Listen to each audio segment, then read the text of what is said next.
Immediately he made the disciples get into the boat and go before him to the other side, while he dismissed the crowds. And after he had dismissed the crowds, he went up on the mountain by himself to pray. When evening came, he was there alone, but the boat by this time was a long way from the land, beaten by the waves, for the wind was against them. And in the fourth watch of the night he came to them, walking on the sea. But when the disciples saw him walking on the sea, they were terrified, and said, "It is a ghost!" And they cried out in fear. But immediately Jesus spoke to them, saying, "Take heart, it is I. Do not be afraid." And Peter answered him, "Lord, if it is you, command me to come to you on the water." He said, "Come."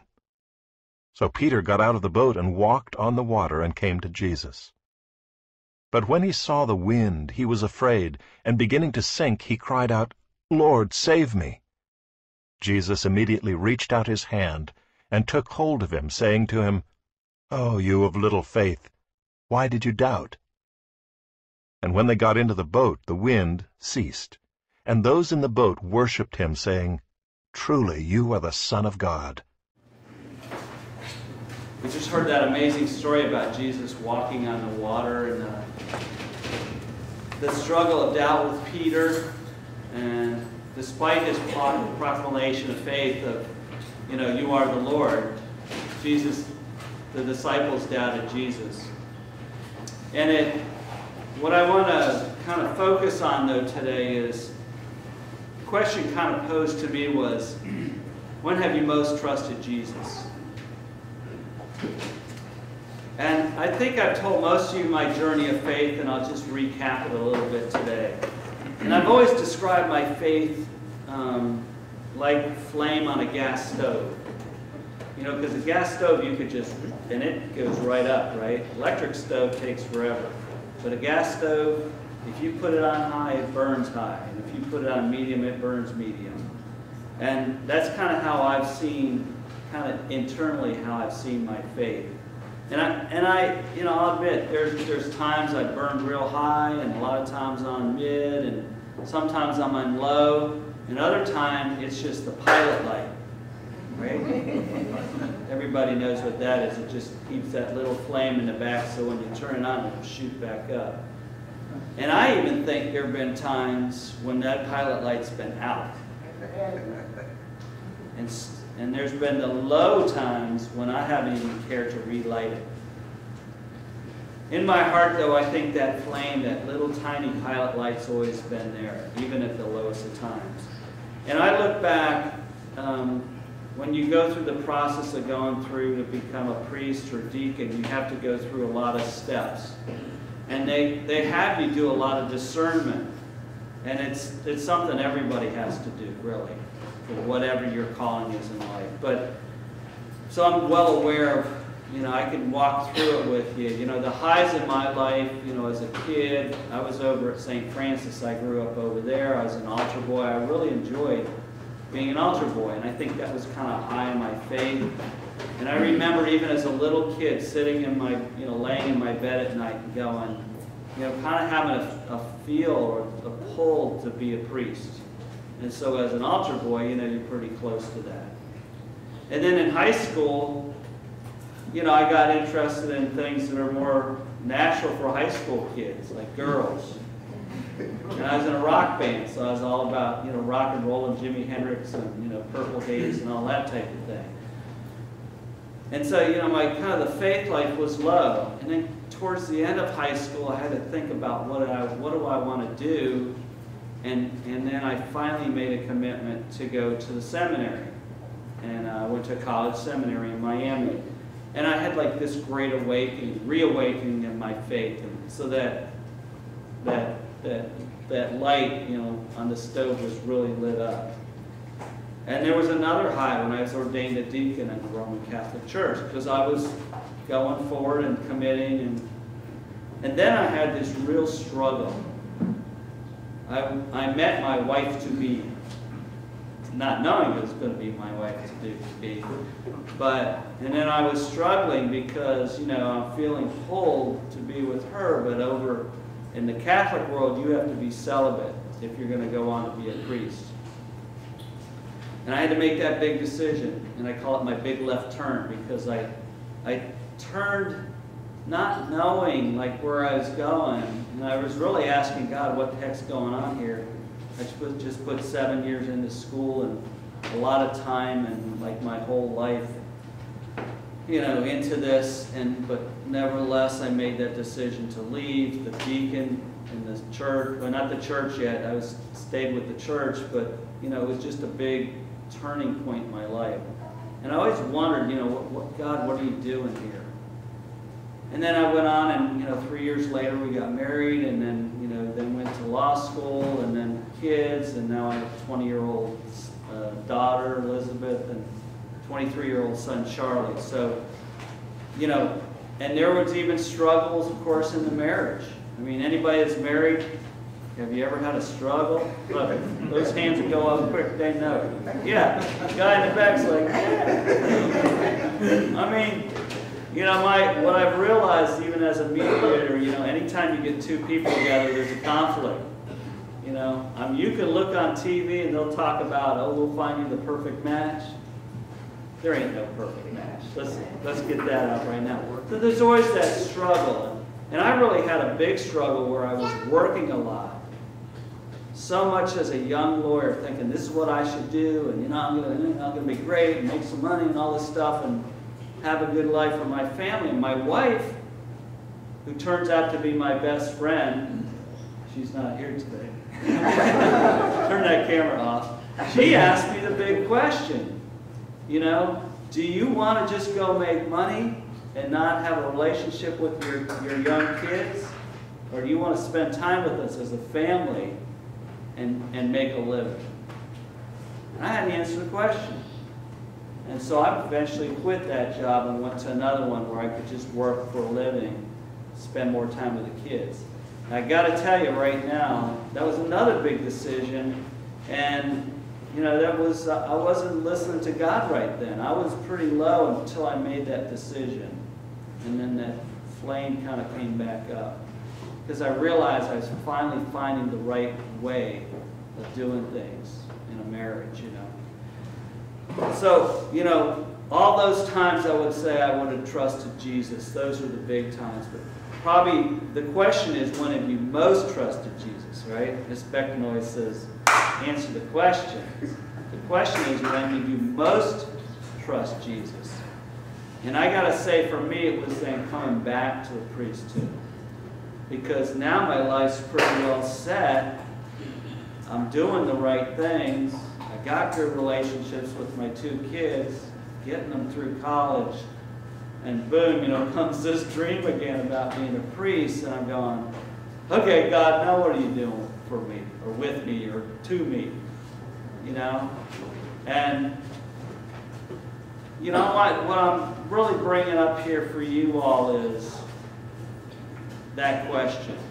And I want you to think about it. When's the time you most trusted Jesus? And if you haven't gotten to that point in your life, it's a good time to get there. Because we're always going to have those struggles in life that can really change our life and tear us apart. And by asking this question, it reminds you that Jesus is a partner in your life. It's not just on us. And that's kind of the wonderful thing about having a relationship with Jesus. People go, oh, you're a priest. Well, you're always with Jesus. No, I'm not. I need to be reminded too. I need to come here on Sunday too. I need to be here with good people that remind me that Jesus should be the most forefront in my life, and be partners and listen to and sit down with, especially when things get hard. I mean, we always run to Jesus when things get hard. So we're really not unlike Peter, right? And you gotta look at Peter. I gotta build him up a little bit. Peter's the one that jumped out of the boat. I mean, he had enough faith to take the risk to get out of the boat. The other one just sat, right? So we always downgrade Peter, but he took that risk and he jumped out and he started walking on water. until he took his eyes off of Jesus, right? And that's when he fell. And guess what? It kind of didn't matter other than he got wet. Jesus pulled him right back out. That's how our lives should be. And that's how my life has been. As I look through all these struggles, as I look at the highs, all the way over here, the highlights of life, and the low down to the pilot. You know, so what I'm saying is Peter is kind of our model, that we should be risk takers if we're looking at Jesus. And yeah, we're going to fall. We're going to fall over and over, but kind of as you get older, you know, you start looking back and saying, wait a minute, I made it through that, and I made it through that, and I made it through that, and I struggled through that. You know what is the pattern? That if I really, the pattern really is if I trust in Jesus, even if I fall, I'm going to get back up. And he's going to lift me up. So as we grow in faith, we can rely on Jesus because we've been through different storms or struggles in our life, right? If we've taken that risk of getting out of that boat, we've already made a leap of faith. And one or two things are going to happen. We're going to fall and get wet and get pulled up, or we're just going to keep walking. And a case in point for us here today at St. George's. So I'm sitting with Miss Beckton on Monday. We're over in the parish, the church office. Thank you. And the school that's been here that, you know, we've really enjoyed having here with the kids and all, they said we're not renewing our contract. They're pulling out. Now, on a lot of different levels, that's bad. Let me go right to the quick one. Money. It was a revenue stream for us to kind of keep this church going. Okay? It was a big revenue stream. I'll also miss the kids, although hopefully they'll continue in the after school here. They'll just come after school and just continue in our after school. So there'll be some struggle with that, but I hope to keep seeing those kids because we know that those children, kindergarten through 5th grade, I think this is a really good place for them. And there's some place to come after school, not just get idle and get in trouble like kids do. All right? So I would love for them to continue. So in the front of my mind, in the front burner, if you will, I was steaming. I was mad because I'm thinking, oh my God, you know, we just lost our revenue stream. These kids are going to be gone, da-da-da. But in the back of my mind, I had this feeling like, you know what? This could be the best thing that happened to us as a church. And not 10 minutes later did someone come right up to me and say, you know what? This could be the absolute best thing that ever happened to this church. Because it's happened before, and when one source of that income leaves, the ministries open up. There's chances to do other things here. And then I realized, wait a minute. We're not here alone. This is Jesus' way of calling us to the next thing. Although we kind of got to struggle through a little bit, it's our call to do other ministries here. And so, ever since that person came toward me and said that, I felt it right lifted up, and the back burner went on high. And it just lifted my faith up. And I was telling my son, you know, about all this. I was talking to him about my sermon. I was just asking how he was. He just moved home like just the other night. I hadn't talked to him yet. And so I was talking about the sermon. He just graduated from FSU with a Bachelor of Science. So he kind of looks at things through the microscope of science. And he loves studying cells and that type of thing. And he has this general belief. He goes, you know, I believe in Jesus, but I also kind of believe that, you know, God created the universe, and the universe always goes forward. It always goes forward no matter what we kind of do. It's always expanding and going forward. And I said, you know, tell me a little more. And he goes, well, even on a cellular level. He goes, you know, we're all cells. Everything in here is cells. The things that grow are cells, and they usually the things that grow are the cells that join together. The more they unite, the more they tend to grow. And they can stabilize and do better as a group than as just simple little one single cell organisms or whatever. Because look at that lily pad out there. Because that water is full of vegetative cells, but those all work together and they form that lily pad that just sits on the water and just floats. He goes, so that's kind of what I believe. And I said, wow, that's amazing, because he goes, and that lily pad can weather storms. It just floats. So, even with his perspective, I realized, wow, God's really called us to do something greater. So having weathered storms both individually, and I want you to think about that further, but also now as a community, we're in a storm. We need to ask ourselves, when have we most trusted Jesus as a group? And in this current storm of uncertainty for St. George's, do we as a community see the hand of Jesus reaching out to help us, like he did Peter? Do we believe that Jesus can calm this storm? And do we trust Jesus to take us to the next place that Jesus wants us to go? So I'd ask you to join me in prayer, because we need Jesus. Dear Jesus, we believe that you are the Lord. We believe that you are there in the darkest storms of our lives.